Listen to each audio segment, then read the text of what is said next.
Welcome everyone to Game Devs Play Games, where you can play games and practice game design. I'm Tony and I'm here with Chris. We're here with the latest episode of Doki Doki Literature.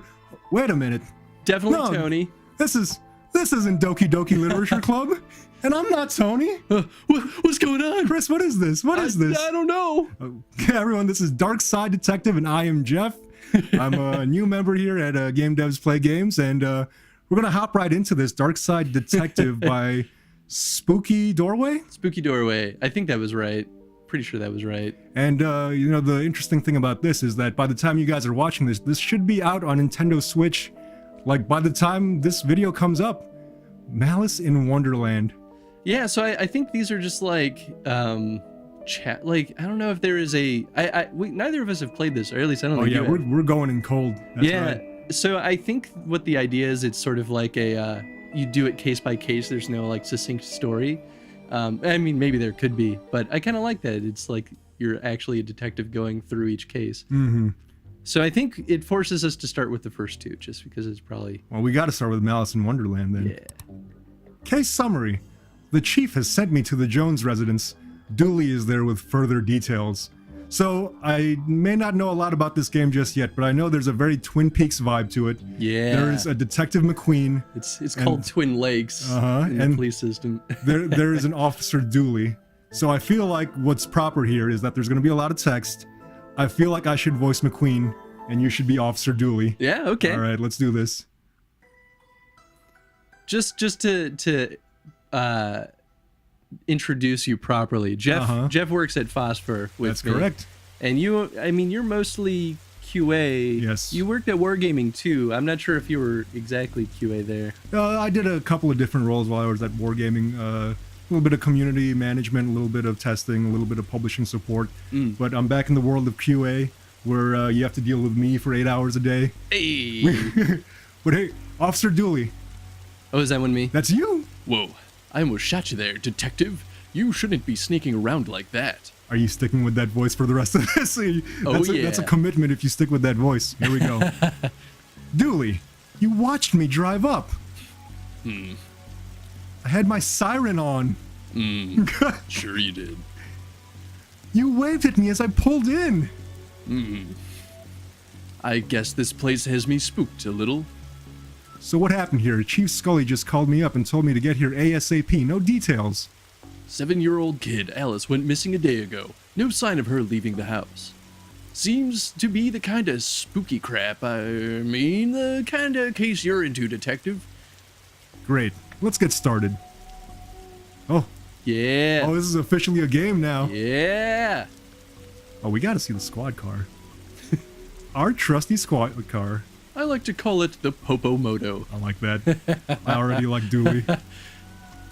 Part of me hopes that most police officers have like fun pet names for all of their equipment. Oh, what's in the... Oh, okay. Okay. So that's that. Interesting. After you, detective. You know, whenever standing in this rain stops being fun for you. So, Chris, how much of Twin Peaks have you watched? I've watched all but the new season, so Right, this will be right up my alley. I've seen season 1, and the vibe I get from this game is it's trying to pull some of those, you know, the ambiance and the tone of, you know, what was it, Twin Peaks, and I'm hoping that this captures that same type of tone. Yeah, I wonder if they're kind of pulling reference from a lot of things. So like Twin Peaks, maybe a little bit of X-Files, maybe a little bit of like any kind of like supernatural detective kind of narrative. And Twin Peaks is like the epitome of that, at least if you make it through season 1. Because it doesn't start getting really weird until season 2, but no, it is still pretty weird in season 1, isn't it? Yeah, I very much recall it being pretty weird. You should watch season 2. All right, shit gets real crazy real quick. Officer Dooley, why is there a hobo dripping all over my carpet? That's Detective Francis McQueen, Mr. Jones. He's here to investigate. Oh, I see. Twin Lakes' finest, eh? Finest, yes. So I wonder how many, like, with point-and-click adventures, it kind of rewards you for being a bit like this ashtray might have something. Hope you don't smoke around your kid. Thankfully, detective, I am rarely around my kid. Wow. Painting. Nice schooner. You dummy, it's not a schooner, it's a sailboat. A schooner is a sailboat, Dooley. Yeah, words. Should we talk to Jones, or what are you thinking here? You're at the helm, buddy. All right, we're gonna learn more about Mr. Jones. So how can I help you, detective? Oh, okay, here we go. Yeah. Tell me about Alice. I'll level with you, detective. I don't have many dealings with her. She has a limited conversation pool. She's 7. Exactly. A tedious age, so I leave that to the nanny. She's around here somewhere. Okay, so we gotta talk to the nanny. Where were you? Oh, yeah. Oh, shit, should we take notes? If you want to, if you want to be like proper detectives, we can. Oh, my goodness. I wonder if this is one of those types of games where we should be taking notes. I kind of hope so, to be totally honest. How come you didn't notice she was missing? I was out. How wonderfully shady. Have you got an alibi? Where I was none of your business, detective. My taxes pay your salary. Wow. They also pay for the cell and questioning room I'm going to have Dooley here take you to. Fine, call this number. They'll vouch for me. Busty Bell's Booty Boutique? Yeah! Yeah! Bells, fond memories. Oh no. I mean, where was he? A bell shop? What? Oh, wait, why would we get... Okay, well... Oh, it's a matchbook that has the boutique. Was that a thing in Twin Peaks? Actually, it might have been. It's been a while since I've seen... I feel like I remember matches and a phone number on them. I mean, that's a pretty classic noir detective kind of thing. Like, the matchbook always leads you to your first, what do you call it? Lead. It's your first lead because it always has, like, you know, some kind of location on there. It's like a branded matchbox. All right, before we head upstairs, let's go to the hallway. Yeah, I'm definitely digging this. I think the pair up of detective mystery with point and click makes a lot of sense, which doesn't... It probably happens a reasonable amount, but you don't see it getting done as often these days. This reminds me of my own grandfather. Your grandfather was a clock? What? No, he had a clock. Shame. I thought I'd finally found out something interesting about you. What? I am interesting. Whatever you say, detective. Man, Dooley's kind of a piece of shit. I feel like Dooley starts off like a douchebag, but he's gonna grow on us. Just you wait. He's gonna follow us through this whole story, and we're gonna be like, you know, Dooley, you're not so bad. And then he's gonna die, and then you and I are gonna cry on the show. He's gonna take a bullet for us. Yes. Does it seem odd to you that these folks don't have a kitchen or a bathroom? The recession hit us all hard, Dooley. Oof. Oof. And yet there he is drinking his nice glass of rosé downstairs. So we're still on the bottom floor. Let's check out. Let's go left to right here. Oh, this is the bottom floor? Yeah.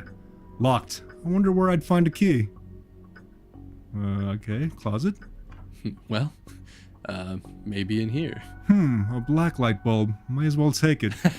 Now all we need is a disco ball, some white clothes, and fat beats. Then we've got ourselves a good night.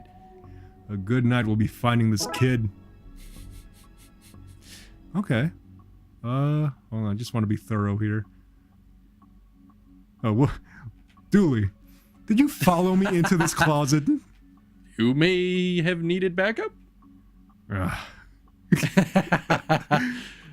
like this like a buddy cop duo, even though a cop definitely wouldn't be following around a detective. Well, I guess if the detective works for the police department, then maybe they would be following them around. Okay, so we're back in the loop. Okay, let's head upstairs. There was...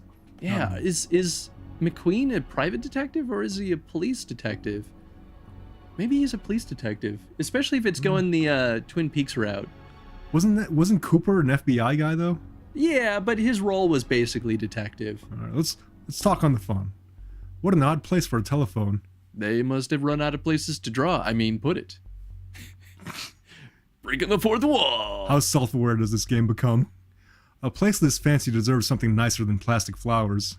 You know, I feel like in a game that thrives on the kind of like, I don't know, not surreal, but like the supernatural or like weird stuff, breaking the fourth wall doesn't feel totally out of place. Let's talk to Teddy before the woman. Tell me where she is, bear. I'm only kidding. You don't know. You're only a bear. I know. A stupid know-nothing bear. Wow. He's going to remember that. Oh, okay. Is this the mother? I think so, yeah. Hello, can I ask? My baby's gone. Oh, no. Can you tell me about Jet? She just disappeared, my baby. Is there anything? You have to find her. My baby. It says find her. Well, you know. Officer Dooley? This is a lot of pink. I think I'd have to run off too.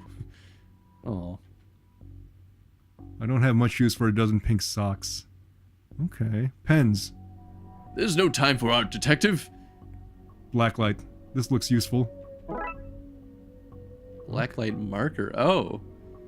Well, that in itself is sort of a clue, because that means that she could have been writing stuff in here with a blacklight marker. What are we going to use that for? That's interesting. I've never seen a horse with 5 legs before. 1, 2, 3. I only count 4. How does he see 5 there? This could be a drawing of our suspect. Ooh, really? I'll put out an APB then. Don't know what that No, means. Dooley, don't do that. Is that like a, find this man? I know it's... I've heard it before. I don't know. We would have to Google that. Okay, Google. What does read- APB stand for? B's got to be bulletin. All Points Bulletin? Oh, so it's like a public broadcast kind of thing. Yeah, okay, that makes sense. Well, I want to go see the attic, but I feel like it's proper just to go to the bedroom first. Oh, there's the nanny. All right, here we go. Our She's gonna know. suspect. Tell me about Alice. She's spoiled and sticks her nose where it doesn't belong. Nanny McFiend. She's got to be a bad guy then. But that's what having super rich parents will do to you, I guess.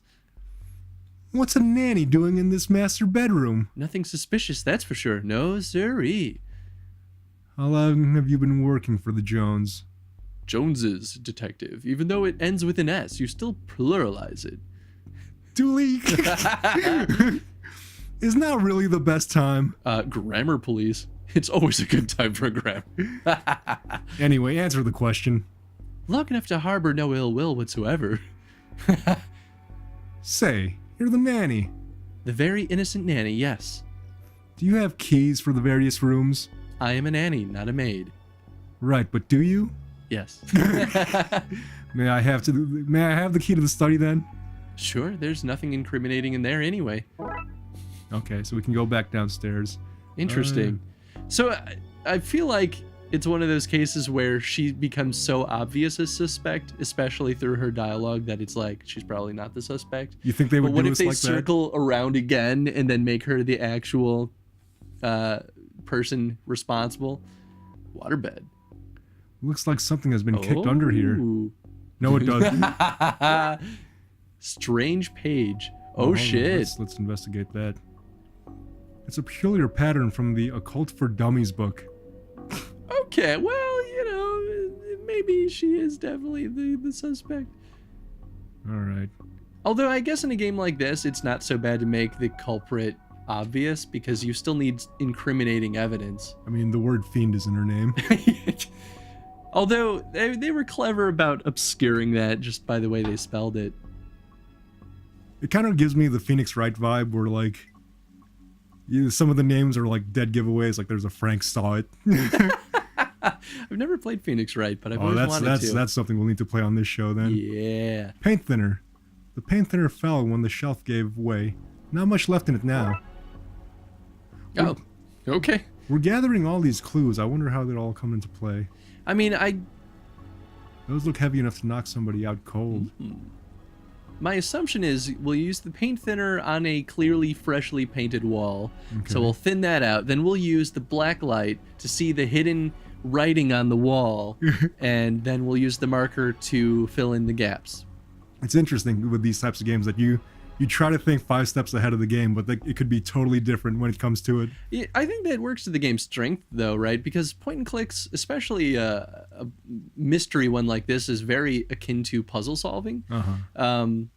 And so I think setting up things to kind of set player expectations on how maybe they will solve it but then using that to kind of work against the player can make for a really interesting experience. Because if say the answer is exactly what I just spelled out, then it's like, okay, well, that was kind of a shallow puzzle and everything was kind of obvious. So it stops being as interesting. But if they set that expectation and they kind of turn it on its head, then it's like, oh, that was so interesting. I didn't see that coming. And for the first level, I don't think it would be bad if they followed a pretty vanilla puzzle scheme. But that's just my thinking. I was looking at the devs website for this game, and they seem to have a really good sense of humor. There's one guy on there who says he has bonitis from Futurama. Futurama, and there's someone who's been cursed by Gypsy. So it seems like they've got a real good sense of humor about them. So I'm hoping for, I've got high hopes for the writing of this game. So far, I think it's been pretty good. Eddie and I just played another point and click that it took a while to warm up to the sense of humor just because it felt really like ham-fisted. Whereas this is like right off the bat, I think the humor resonates with me. This like buddy cop duo has a good they have a good back and forth. But maybe it's because they're kind of playing off that trope. Oh, I'm moving the mouse around. There's no Dooley, do you have something? You can never trust a man who has too many books. That's what I say. How many books are too many? 6. Oh, Dooley. And how many books do you own? None. I'm a trustworthy guy. I don't feel comfortable with this line of questioning. Oh, now you can look at the bookshelf. Interesting. So you had to talk to him first? I don't know. Oh, weird. A nice collection of books. The dust suggests they've not been looked at in some time. A shame. Alright. Magazine stack. His magazine collection. Jeez, this guy's obsessed with jugs. Oh my lord. I hope it's like, yeah. Oh no, dude. Another lovely pair. Alright, spooky doorway. Alright. That one was a great joke too, because we already know he went to a titty bar. So it's like oh. We have so many things that can function as lighting. Matches, lantern, blacklight. Do you think they'll all come into play? All right, hear me out. Okay. Use the paint thinner on the painting. Paint thinner on the painting. I don't like the painting, but I have no reason to ruin it. Damn it. Did we look at the painting? We have not looked at the painting. Roy Jones, Esquire. It takes a certain type of person to have an oil painting of themselves. That's what I'm saying. We shouldn't feel bad. Well, maybe we had to look at it first before we... No. Okay, no. Dang. I got excited. Armchair. Hey, there's only 2 seats in this house. Don't be daft, Dooley. There are more. They're just off camera. Okay, that's gonna be one of these. It's gonna be one of those. We've explored every other room so far. The next sequence should be somewhere here. So, maybe it's a matter... Can you look at lamps? This lamp? Yeah, I think maybe what we need to do is find a lamp that we can screw that blacklight bulb into. Alright. That's probably... Oh, chandelier? Huh? One of those crystals is worth more than I can get paid in 1 year. We could take one. Oh. Hey, you passed the test of the... Hey, you... Damn, wow. You passed the corruption test? Well done, detective. This is why we're not voice actors for Funimation. Yet. Yeah, try using the blacklight on there. Just. Oh, you know what? Good call. I wonder if it would even... I can't help but think this cheap blacklight would look out of place in their fancy chandelier. Exactly. Oh, fine. All right. Well, we're over time for this episode anyway, so we'll come back and we'll solve this puzzle. See you soon, guys. Question of the day. How are they utilizing humor to kind of hook the player quick and early? I think that right off the bat, there's a lot going on with the humor that makes the game immediately fun. Before you even start digging into the puzzles, and it's sort of I guess my mini answer to that, which I'm not supposed to answer my own question of the day, is that the humor sort of encourages us to click on things. Which means we're more likely to solve puzzles because we're clicking on stuff. Yeah, that's it. That's all right. Stay tuned for the next episode where we'll join Officer Dooley and Detective McQueen. Bye. Peace.